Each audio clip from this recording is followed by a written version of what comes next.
Many thanks to Fosi Audio for sending me a sample of their new DAC amp combo that releases today, the ZH3. Now it feels like Fosi is getting a little more serious about headphones. Let's see why.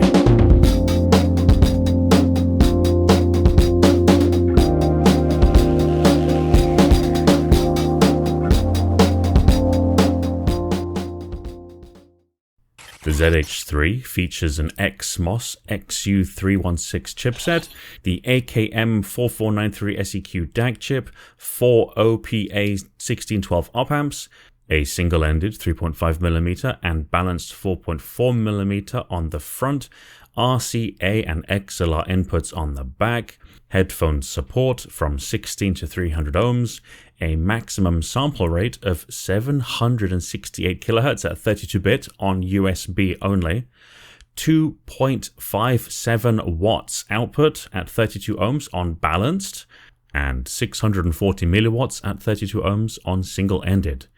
In the box, you get the ZH3 unit, a 12-volt power supply, a 6.35mm adapter, a 12-volt trigger cable, which is basically a stereo auxiliary cable, USB A to C, and an infrared remote control.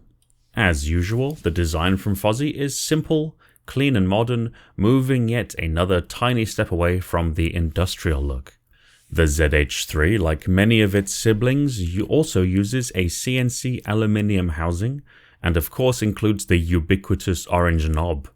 There really is nothing to complain about the design, build, fit, or finish of the parts. The only thing users should be aware of is that it is not heavy enough to stay planted to your desk when plugging headphones in and out or using the multifunction knob. The single orange knob is the heart of the amp. It is used to turn it on, adjust the volume, and is the control for navigating through the menu and settings. It may take a little bit of getting used to, as single pressing the knob enters the menu, double pressing exits the menu, and long pressing will turn the unit off.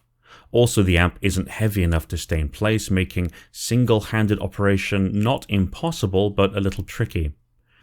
While cycling through the menu, almost every single option is just as snappy and responsive as adjusting the volume, with the exception of the EQ or tone control, which is a frankly slow and laborious exercise in which even I as a millennial have no patience for.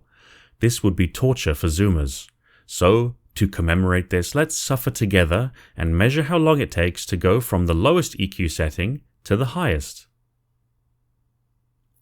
To be fair, I think this kind of tone control is a set and forget type thing and not meant for constant adjustment per song or album.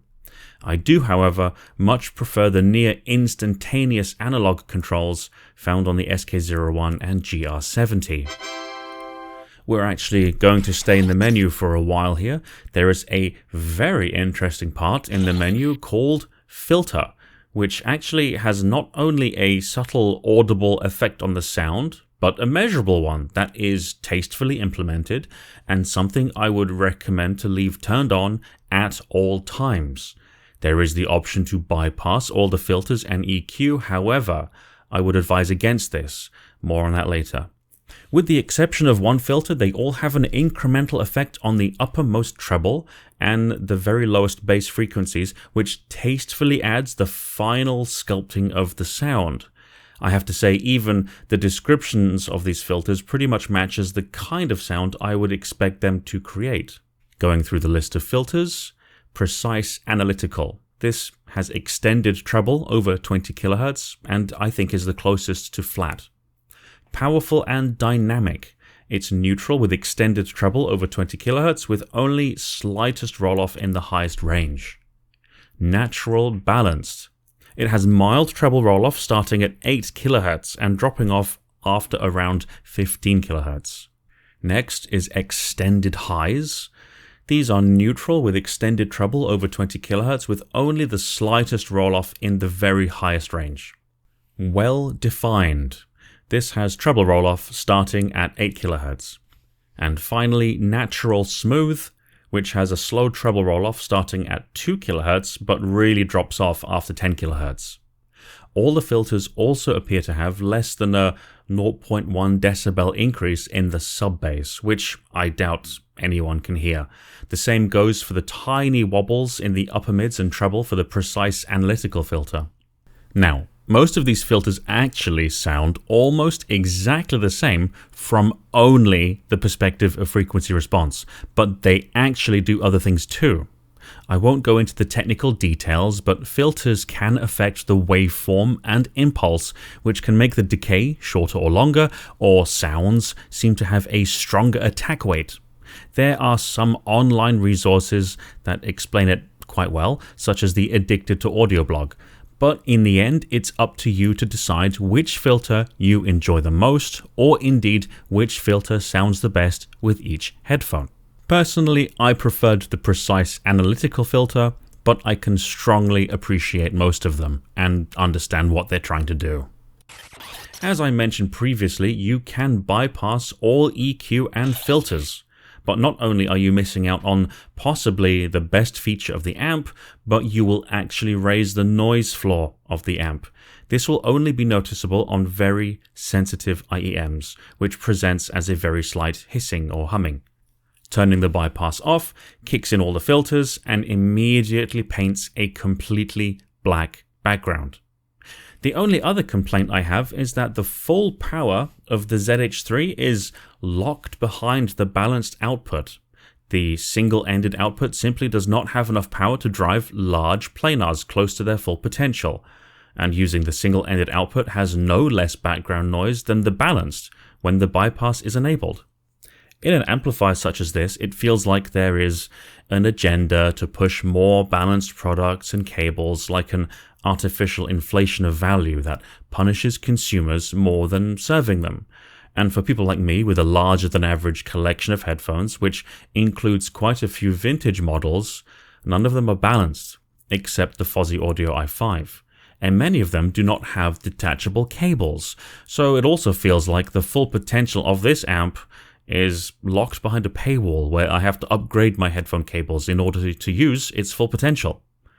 To be completely fair, this isn't a problem exclusive to the ZH3 or indeed Fosi Audio, so it's not their fault for adopting these rising industry standards, but as consumers it's more difficult to find the value in it, especially when there is such a stark difference in power between the two outputs. And there isn't a clear trend in the adoption of the 4.4mm balanced standard. Now for some comparisons, the ZH3 provides better power to planars than the Fosi Audio valve amp, the GR70, which I reviewed a few weeks ago, and offers a more technical sound, especially for sensitive dynamic headphones.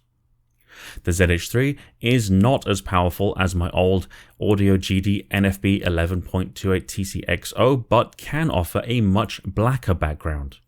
I think I still give the Audio GD the nod for driving big planars, but not by much. Who is the ZH3 for? Anyone who seeks aesthetic purity and modern simplicity without sacrificing features. Anyone who already has a balanced planar with higher than average power requirements. Anyone who prefers a small headphone collection and also to craft their perfect sound with EQ, tone controls and filters. Who the ZH3 is not for: anyone who loves fast, manual, analog tone control. Those who put absolute audio fidelity over subjective flavors and fun. Soulless purists. And anyone who needs ultimate power for the most demanding headphones. From the moment of unboxing to using the ZH3 over the past couple of weeks until today, I have felt assurance that I'm using a robust product that is able to provide a very decent amount of power to most of my headphones without any hint of noise, provided the filter is not bypassed. At any price, there isn't much more I could ask for. I enjoy having it at my desktop computer as it is far from an ugly device and the white display is not too bright and distracting even late at night. I feel like Fosi has really put into the ZH3 a considerable amount of thought and accumulated experience, and I'm happy to be part of the crowd witnessing their products maturing over the past couple of years. I really didn't enjoy using the slow tone controls, so I hope they can either come up with a firmware update or driver that increases the control speed, or fix it in their future products. Also, I didn't even bother trying out the remote because, for one thing, I don't have a use for it, and secondly, I didn't want to worry about extra batteries for multiple devices. I prefer keeping things simple or wired. The ZH3 is available now, so check out the links in the description for more information. That's it for now, take it easy, and I'll see you in the next one.